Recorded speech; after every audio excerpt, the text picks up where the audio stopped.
사부작 소설 미에 가깝고 솔에 다가가는 파. 작가 김가경.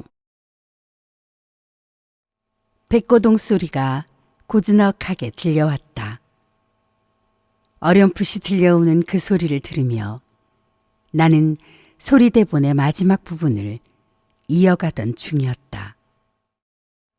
노크도 없이 미닫이 문이 열리며 한 여자가 작업실 안으로 들어왔다.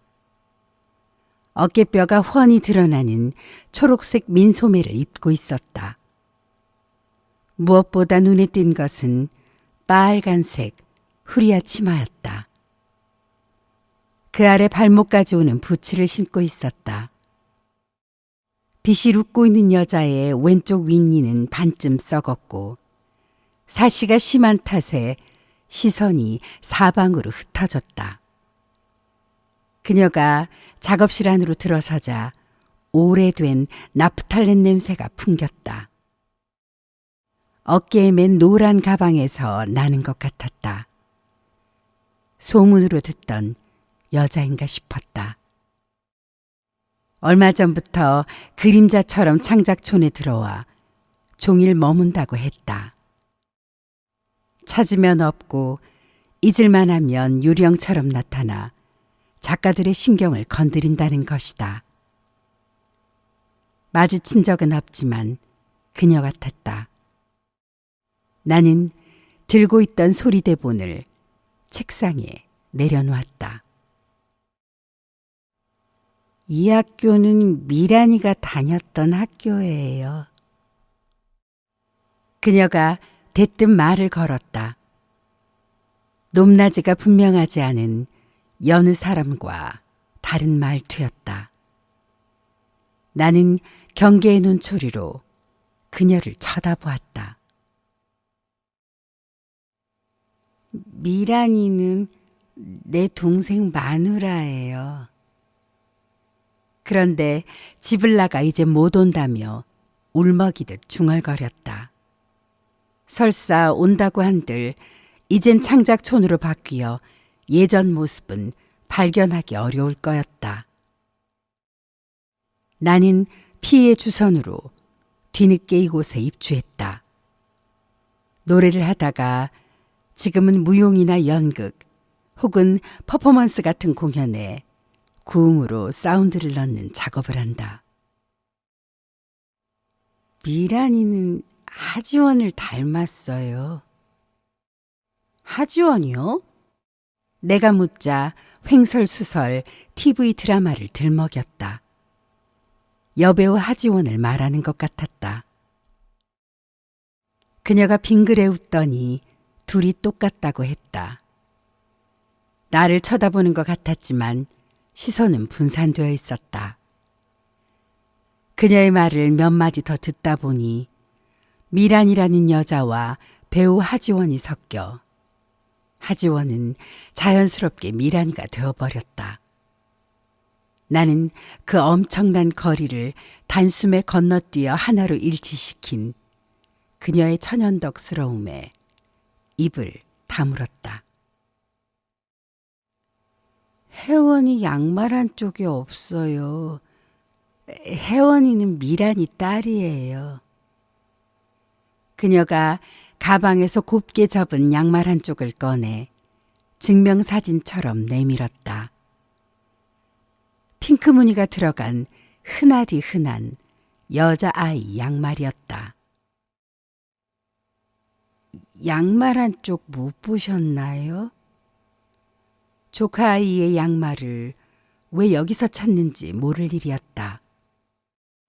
혜원이는 그 양말을 좋아했어요. 그녀가 배꼽 위에 가지런히 포갠 손을 풀며 어깨를 늘어뜨렸다. 들어가도 될까요? 나는 선뜻 들어오라는 소리를 하지 못했다. 공연이 얼마 남지 않아 허투루 시간을 낭비하고 싶지 않았다. 제가 지금 할 일이 있어서요. 그 말을 알아듣지 못했는지 그녀가 부츠를 벗고 안으로 들어와 버렸다.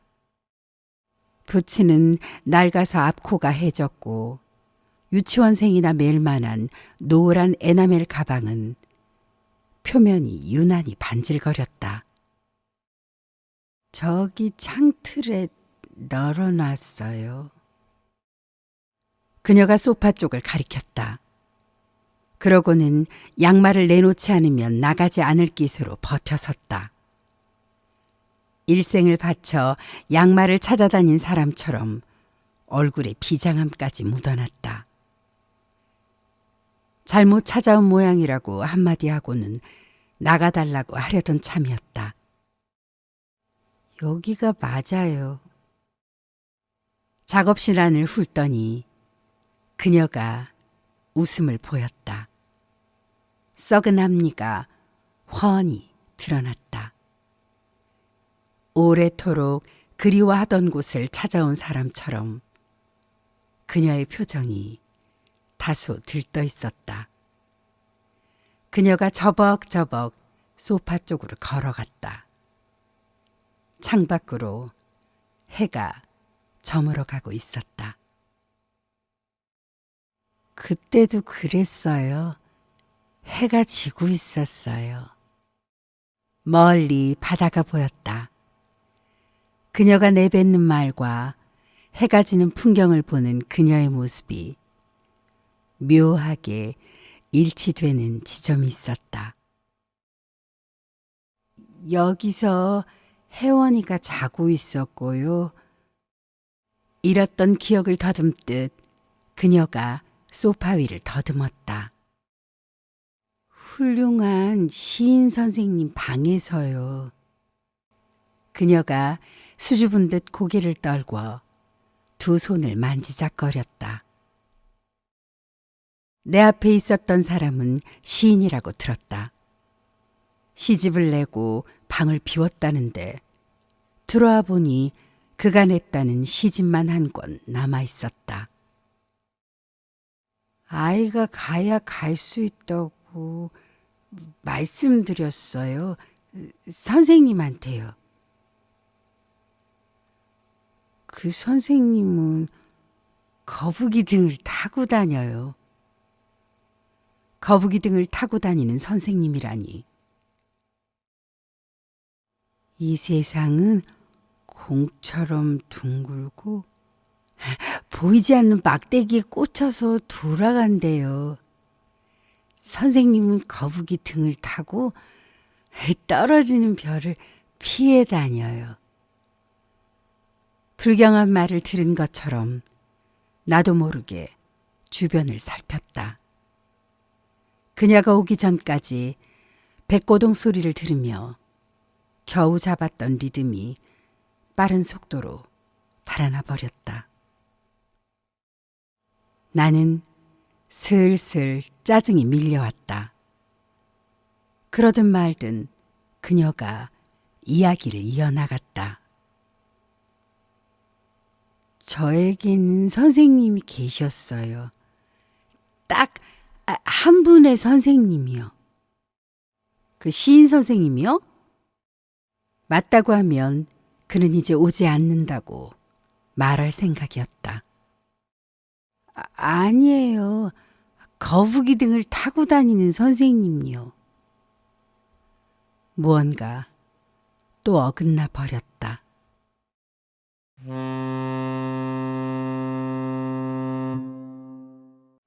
그때 배경음악처럼 뱃고동 소리가 나지막하게 울렸다. 선생님이 내는 소리예요. 저 백고동 소리가요?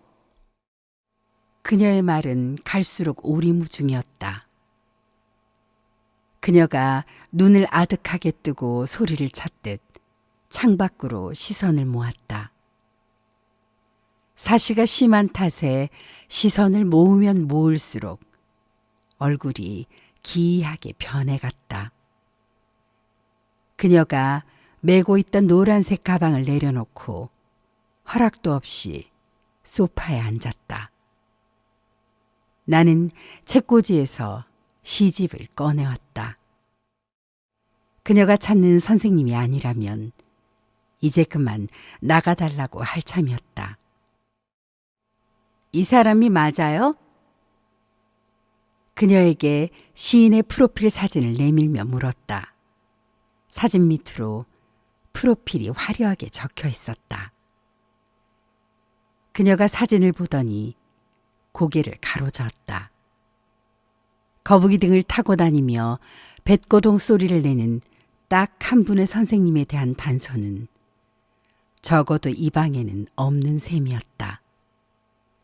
나는 시집을 소리나게 책상에 내려놓았다. 그럼 어쩔 수 없네요. 그게 매정하게 들렸는지 그녀의 입에서 외마디 신음이 흘러나왔다. 처음 듣는 음에 가까웠다. 낮은 말울음 소리라고 해야 되나. 과할지 모르겠지만 생에 무언가를 찾아 헤매는 어떤 절박함이 묻어났다. 내심 품었던 전이 같은 게 슬쩍 주저앉았다. 이건 아닌데 하면서도 거북이 선생에 대한 단서를 찾듯 다시 시집을 펼쳤다. 해가 지는 바다 건너 어디쯤에 사는 사람들은 일찍 늙어갈지도 모른다고 시인은 적어놓았다. 동화처럼 붉은 노을물이 든 사람들이 잠도 자지 않고 모여 앉아 이야기를 나눌지도 모른다고. 붉은 물 때문에 붉은 빛에 유난히 길들여지는 사람들이 사는 그곳은 낙동강 어디쯤이라고 했다. 그러한 사람들이 사는 마을에서는 세상에 숱한 이야기가 자라 숲을 이룰지도 모른다고 시인은 말하고 있었다. 시를 읽으며 나는 피를 떠올렸다. 피가 바라는 이번 공연 무대의 풍경이 이런 느낌이 아닐까 하는 생각이 들었다. 피는 공연 기획자이면서 드라마투르기 역할도 겸했다. 그가 보낸 공연 대본의 주제는 도시인의 서정이었다. 미에 가깝고 솔에 다가가는 파라는 문장 밑에 붉은 줄을 쳐서 보냈다. 기준이 되는 음은 파였다. 나는 파음대에 맞춰 소리 대본을 만드는 중이었다. 소리 대본이라고는 해도 악보도 아니고 문장도 아닌 내 식대로 직선과 곡선을 두서없이 교차시켜 놓았을 뿐이었다. 나는 시집을 덮었다.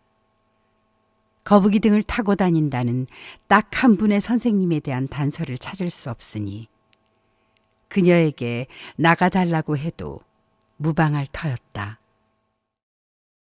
나는 작정하고 뒤를 돌아보았다.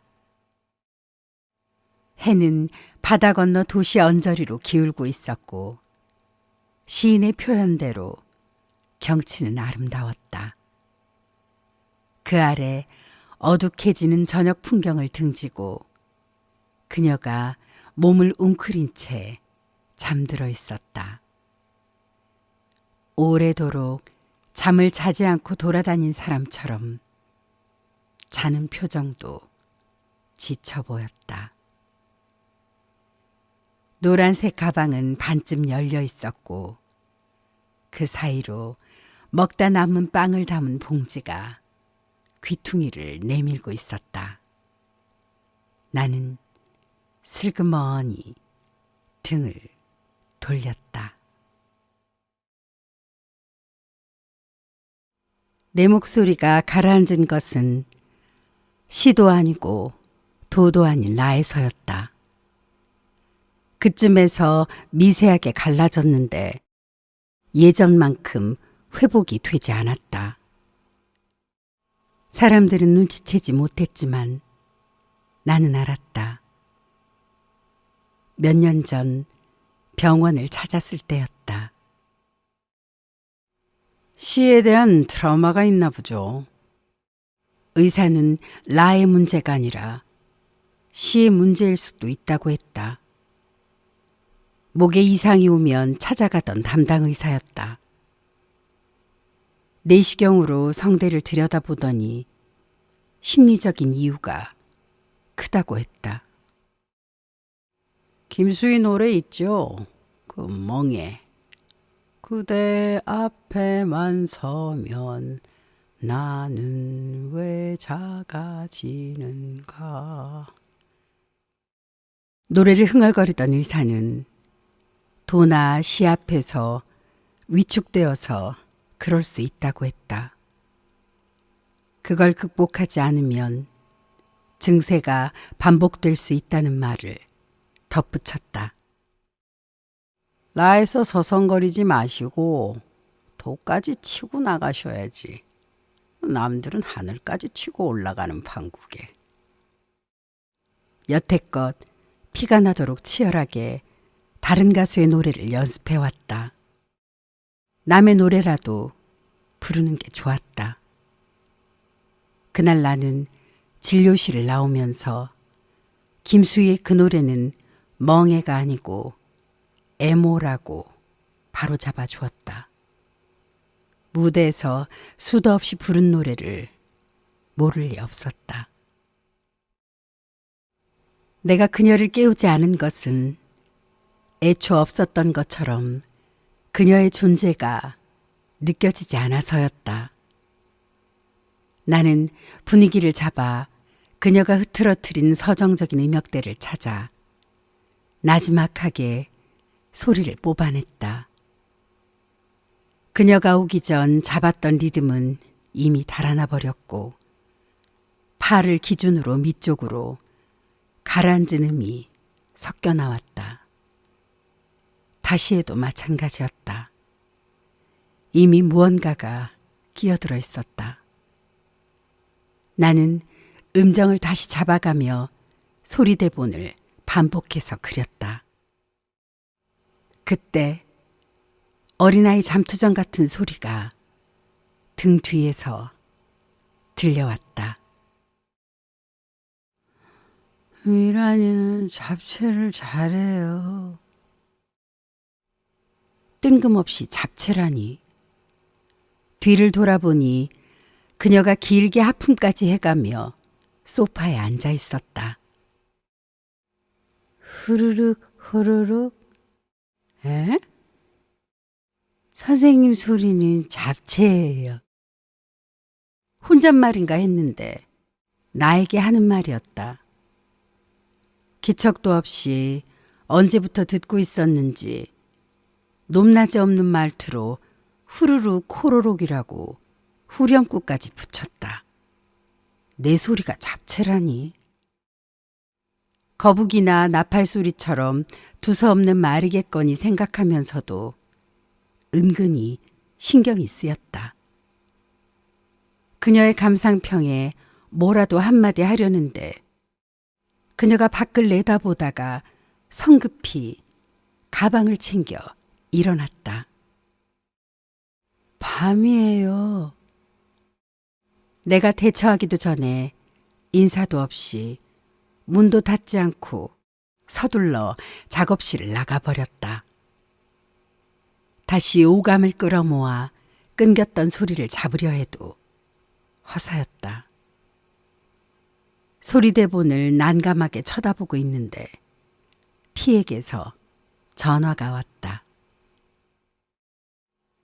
술이라도 한잔 하려는데 퍼포먼스 공연팀이 거절하더라고 했다. 한창 연습 중인데 리듬이 끊긴다는 게 이유라는 것이다. 공연을 앞두고 연습을 독촉하는 피 특유의 우회적인 말이었다. 의사 말대로 라에서 서성거리게 된 뒤 피의 소개로 무대에 서게 되었다. 갤러리 한 귀퉁이에서 인간이라는 존재감을 드러내지 않고 소리를 내는 거였다. 갤러리에 전시된 작품은 모두 명왕성을 그린 그림이었다. 입구에는 태양계에서 영원히 퇴출된 명왕성을 기리며라는 제목 아래 명왕성의 퇴출 사연을 적어 놓았다.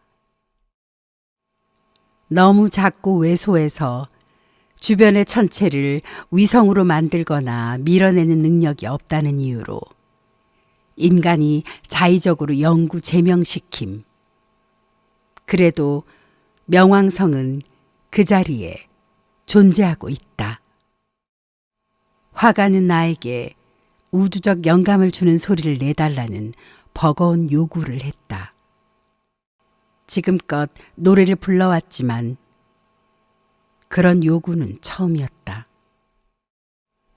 명왕성의 퇴출 사연 때문이었는지 나도 모르게 내 안에서 나오는 소리에 나를 맡겼다. 조명도 비추지 않는 어두운 무대 귀퉁이에 앉아 내는 소리였지만 명왕성은 그 소리를 들을 것만 같았다. 화가는 기존 음악도 아니고 음향도 아닌 정형화되지 않은 소리를 들려주었다며 눈을 반짝였다. 그보다 더 눈을 반짝인 것은 피였다. 피는 이후 나를 음악 이전의 소리, 세상에서 하나밖에 없는 소리를 찾는 예술가라고 거창하게 소개를 하고 다녔다. 그녀가 다녀가고 며칠 뒤였다. 새벽 무렵에 이상한 소리가 들려 잠에서 깼다. 비명도 아니고 짐승의 소리도 아닌, 그렇다고 백고동 소리는 더더욱 아니었다. 소파에서 일어나 복도에 나가보니 다른 작업실 작가가 몇 명 나와 있었다. 경비 아저씨가 플래시를 들고 뛰어 올라왔다. 복도는 물론 화장실과 계단까지 샅샅이 살피고 올라오는 중이라고 했다. 딱히 사람의 소리라고 할 수 없었지만 경비 아저씨는 그녀가 내지른 소리라고 단정하고 있었다. 재단 선생님들이 알면 나만 난처해지는데, 그 참. 그러면서 그녀를 쫓아낼 사람이 자신밖에 더 있겠냐고 했다. 얼마 전 선생님 방 쪽으로 가는 걸 본 사람이 있다던데 혹시 못 보셨나? 형사처럼 복지관동 쪽으로 손전등을 쏘아대던 경비 아저씨가 물었다. 숨길 일도 아니었는데 나도 모르게 아니라고 발뺌을 하고 말았다. 선생님도 참 아니면 아닌 거지. 뭘 그렇게까지 정색을 하시나? 손전등을 걷어들이며 경비 아저씨가 미심쩍게 입술을 올렸다. 그가 복도불을 끄고 1층으로 내려가자 작가들도 서둘러 작업실로 들어갔다. 나는 잠시 서서 그들이 사라진 복도를 바라보았다. 창작촌 복도 끝은 기역자로 꺾여 복지관동과 연결되어 있었다. 어둠 속에서 얼핏 무언가 복지관 쪽으로 움직이는 것처럼 보였다. 작가들이 내놓은 소품이나 현수막이 바람에 흔들리는 것일 수도 있었지만 나는 쉽게 눈을 떼지 못했다. 한바탕 소동이 일어난 뒤라 잠이 오지 않았다. 소파에 누워 미닫이 문 쪽을 바라보며 복도에서 들려오는 소리에 귀를 기울였다. 새벽녘이면 부두 쪽에서 긴 경적 소리와 함께 컨테이너 차량이 지나가는 소리가 유난히 많이 들렸다. 지축이 흔들리듯 바닥이 들썩이면 그 요동이 등을 타고 온 몸으로 전해졌다.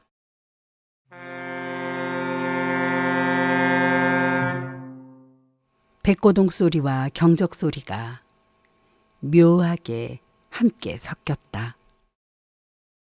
나는 부하며 어린아이가 입나파를 부는 것 같은 백고동 소리를 이내 찾아낸다.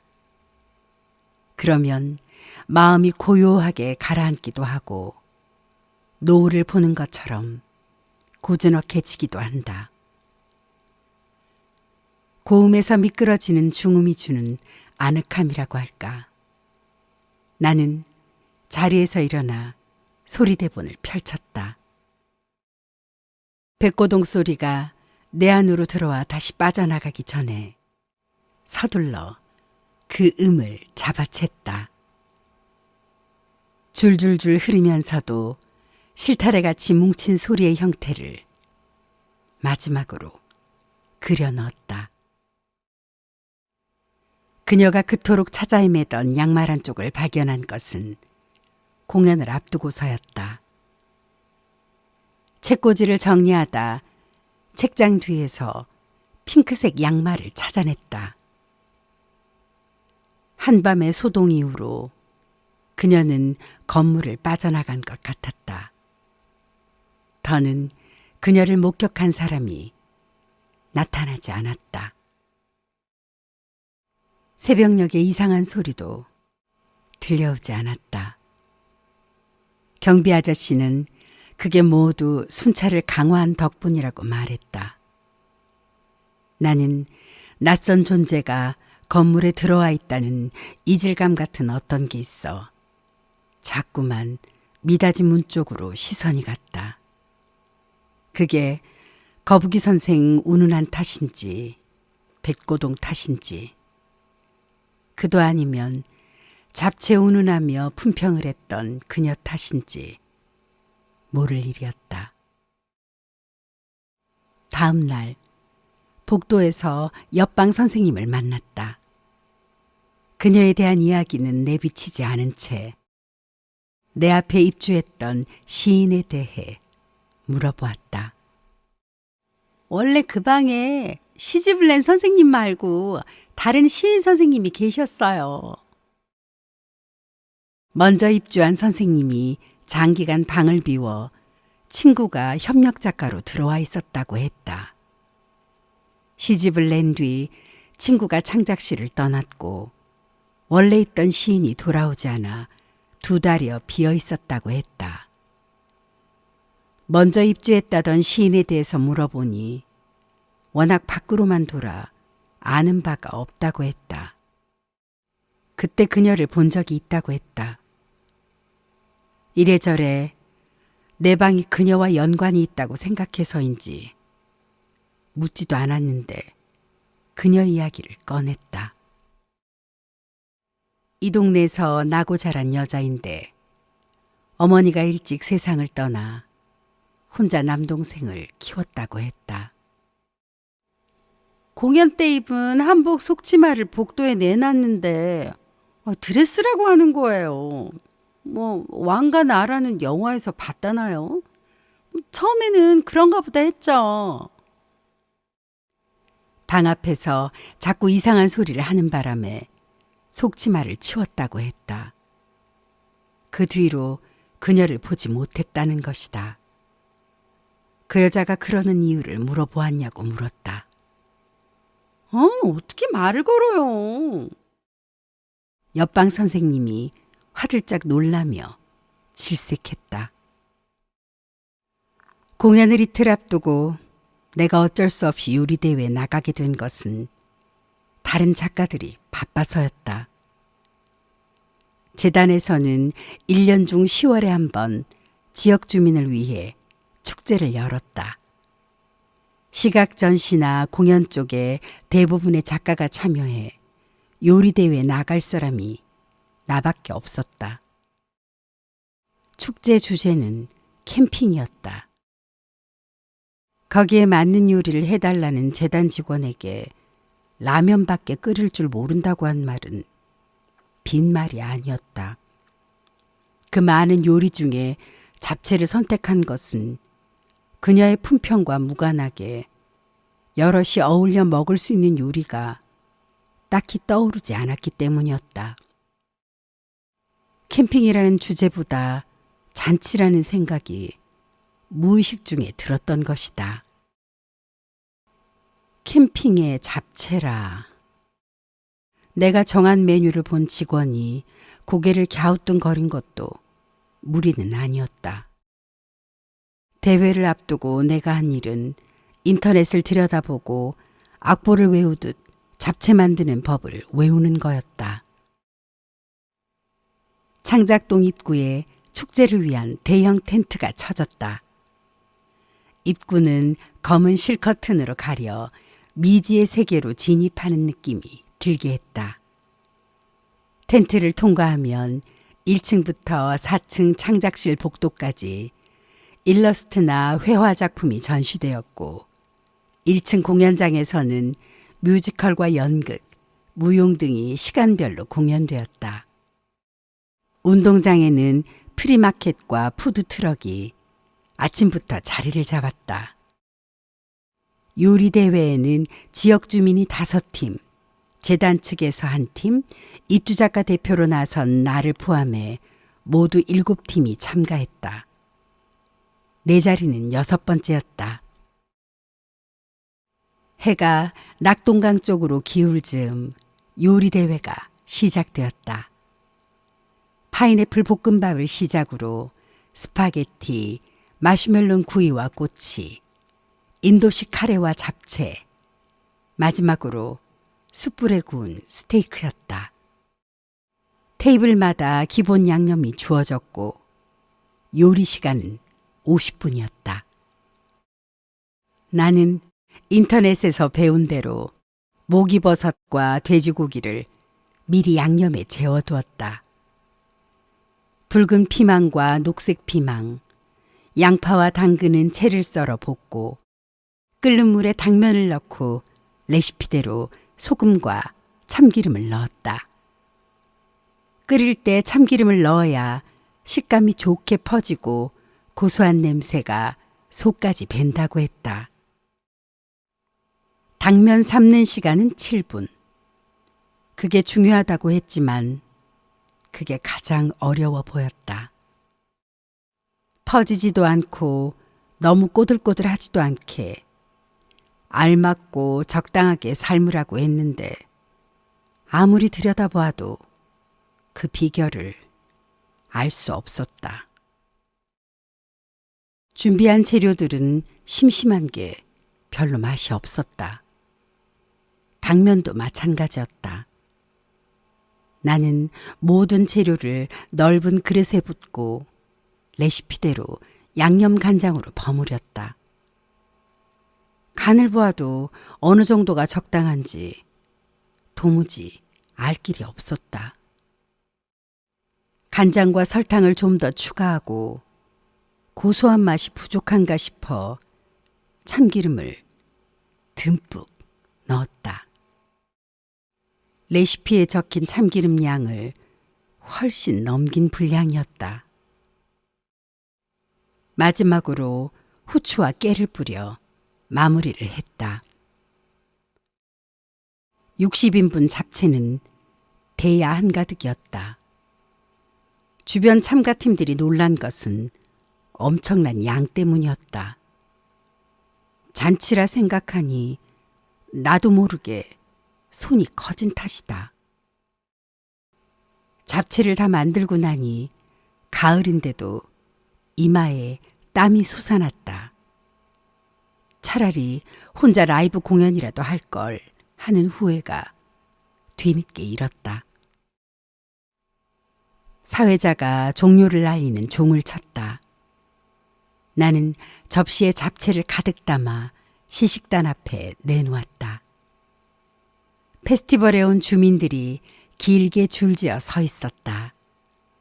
얼추 30명이 넘는 것 같았다. 그 가운데 그녀가 끼어 있었다. 냉장고 바지에 반부츠를 신고 덩치 큰 초등학생들이나 입을 법한 핑크색 조끼를 걸치고 있었다. 여전히 노란색 가방을 메고 있었는데 한눈에 보아도 그녀의 차림이 도드라져 보였다. 이유 없이 얼굴이 붉어진 나는 그녀가 잡채 앞으로 다가올 때까지 고개를 숙이고 할 일 없이 잡채만 자꾸 뒤적였다. 내 앞으로 다가온 그녀가 접시를 내밀었다. 혜원이는 미란이가 만든 잡채를 잘 먹었어요.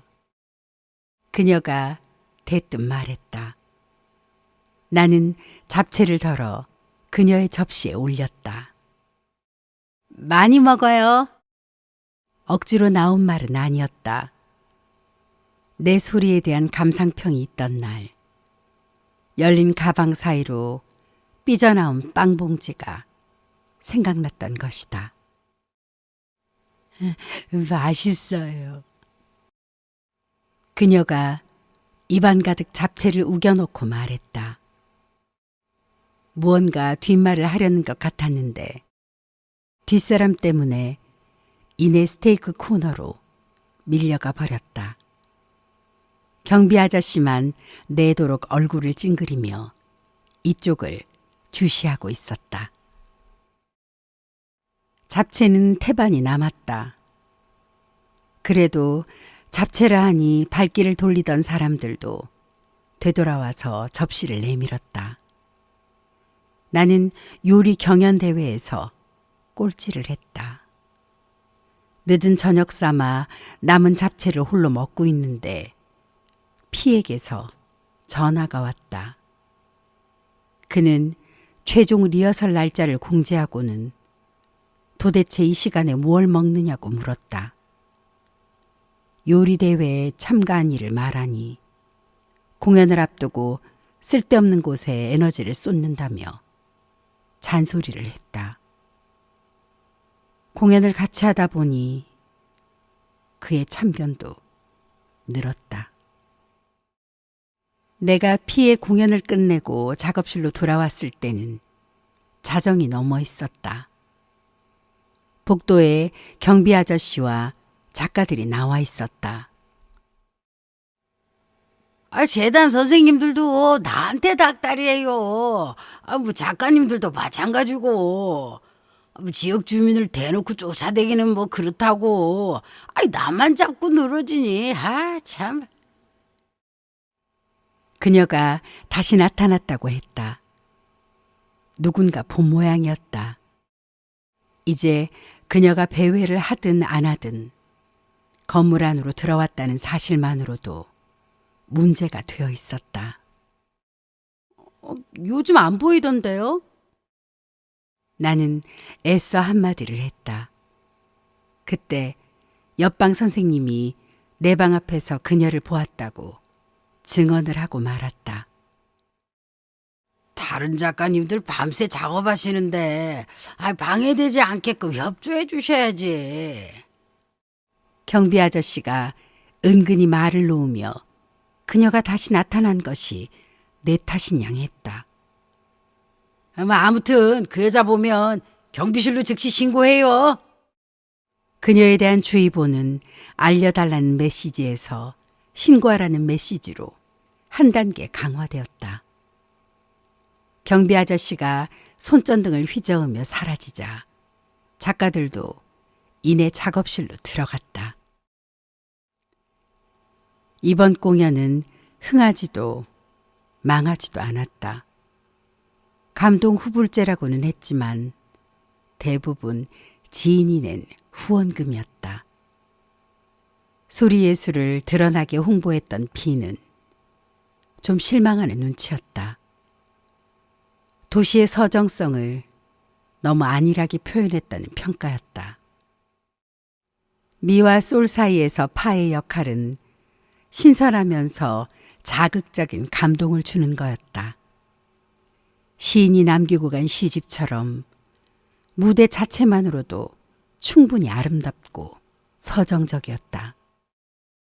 그에 맞게 리허설을 했음에도 불구하고 내 소리는 피에게 별다른 감흥을 주지 못했다. 아름다운 소리, 처연한 소리는 고사하고 무엇보다 선을 넘어선 불쾌감이 문제였다고 했다. 도대체 피가 어느 부분에서 불쾌감을 느꼈는지 아무리 생각해도 짚히지 않았다. 다음 날 저녁 무렵이었다. 아쉬운 마음에 소리대본을 다시 뒤적이고 있을 때였다. 그녀가 여전히 노크도 없이 미닫이 문을 밀고 들어왔다. 이번에는 빨간색 원피스에 부츠를 신고 있었다. 삼엄한 경비를 뚫고 어떻게 다시 들어왔는지 모를 일이었다. 나는 소리대본을 책상 한쪽에 내려놓았다. 들어가도 될까요? 내가 허락도 하기 전에 그녀가 성큼 안으로 들어와 버렸다. 선생님 잡채랑 미란이가 만든 잡채가 똑같아요. 그 말을 전하러 여기에 다시 온 사람처럼 그녀는 단숨에 말을 쏟아냈다. 모든 것은 엄마에게서 배우잖아요. 요리도요. 미란이의 친정엄마는 잡채에 참기름을 넣지 않는다고 했다. 그런데 미란이가 누구한테 배워서 참기름을 쓰는지 궁금했던 것 같았다. 그날 만든 잡채는 그리 맛있는 게 아니었다. 시금치는 물렀고 볶은 고기도 좀 짰다. 참기름이 너무 많이 들어간 잡채는 고소함을 넘어 다소 역겨운 맛이 돌았다. 미란이가 다닌 학교에는 요리 선생님이 있잖아요. 나는 초등학교에 있는 요리 실습 시간을 떠올렸다. 생각해 봤어요. 미란이가 그때 배운 것 같아요. 선생님한테요. 스스로 답을 찾아나가던 그녀가 드디어 그녀의 올케가 참기름 쓰는 법을 선생님한테 배웠다는 결론에 도달한 것 같았다. 참 신기한 일이에요. 여기서 선생님을 만나다니요. 몇 마디 더 듣다 보니 미란이라는 여자의 단 한 분뿐인 선생님은 내가 되어가고 있었다. 후루룩 후루룩 선생님의 소리는 잡채예요. 그녀가 분산된 시선을 모으며 경이로운 눈으로 나를 쳐다보았다. 환희에 찬 그녀의 어긋난 눈을 보니 아니라고 발뺌할 수도 없었다. 선생님을 찾았다고 생각해서인지 미에 가깝고 솔에 다가가는 파의 감상평을 다시 한번 읊조렸다. 물 좀 마실 수 있을까요? 내가 물 한 잔을 가져다 주자 그녀가 단숨에 들이켰다. 선생님은 아직 안 오셨나요? 그녀가 물었다. 거북이 등을 타고 다니는 선생님 말인가요? 내가 묻자 그녀가 고개를 끄덕였다.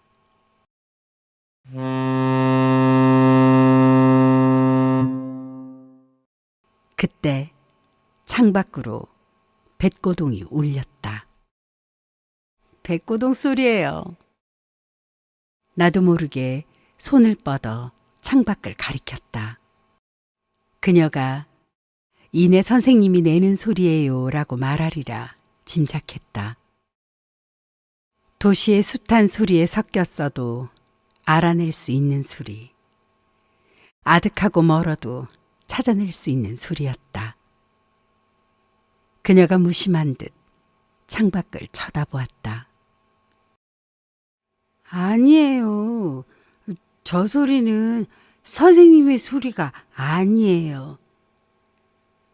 어린아이에게 주의를 주듯 그녀가 단호하게 말했다. 저건 컨테이너 차 소리예요. 혜원이도 알아요. 그걸 어떻게 아느냐고 내가 묻자 그녀는 그냥 알아요라고 대답했다. 그냥 안다고 하니 더 물을 수도 없었다. 참 고마운 일이죠. 미란이 선생님을 찾아서요. 그녀가 썩은 이를 드러내고 환하게 웃을 때였다. 미닫이 문이 열리며 피가 들어왔다. 재단에 회의가 있어 들렀다고 했다. 그녀와 마주친 피는 그녀의 행색을 위아래로 훑어보더니 소파에 대뜸 앉았다. 그때처럼 해가 지고 있어요. 그녀가 창밖을 보며 노을이 져가는 낙동강 어디쯤을 바라보았다. 선생님은 안 오시나요? 그녀가 물었다. 무엇라고 대답을 하고 싶었지만 입을 뗄 수가 없었다.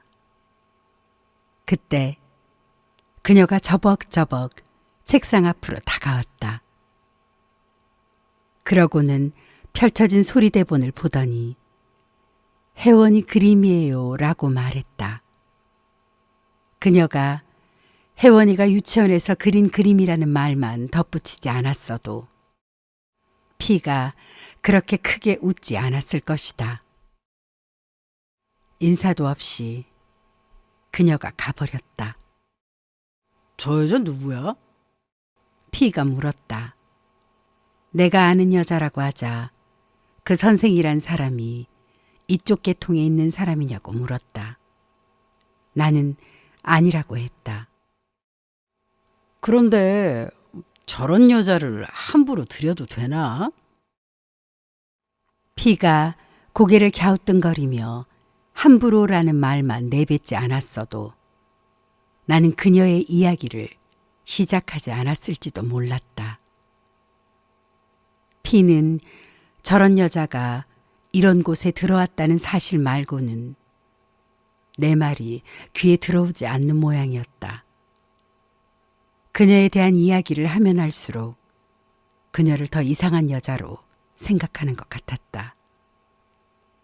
끝내 듣기를 포기했는지 커피나 한 잔 마시고 가야겠다고 했다. 나는 커피를 주면서도 그녀의 이야기를 이어나갔다. 그러다 무심코 창밖을 내다보았다. 그녀가 경비 아저씨 손에 이끌려 운동장 밖으로 쫓겨나고 있었다. 그녀가 뭐하라 말을 하는지 경비 아저씨가 삿대질을 하며 우악스럽게 그녀를 운동장 밖으로 쫓아냈다. 그 모습을 같이 보고 있던 피는 노을이 좋아 내년에는 자신도 이곳에 들어와야겠다고 했다. 나는 피를 쳐다보다가 불쑥 왜 이야기를 듣지 않느냐고 화를 내버렸다. 피가 자리를 털고 일어났다.